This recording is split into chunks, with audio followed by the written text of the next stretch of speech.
guys, ganito nun sa Boracay. Ayan, sa tabi ng dagat. Sa ayan ang regency kami. Ayan, resort. Ayan sa Boracay. Ayan, punta muna kami rito kasi check-in pa lang kami. Marami ng tao. Ayan yung dagat. Kaya alam, may lumot na naman. Hindi naman yung kagandahan ng kon. Ang kulay green ng tubig. Pero pwede na rin mali.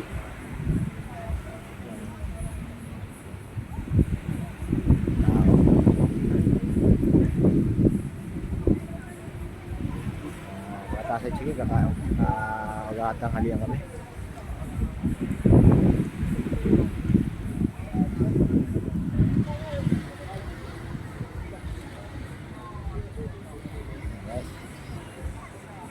Salamat.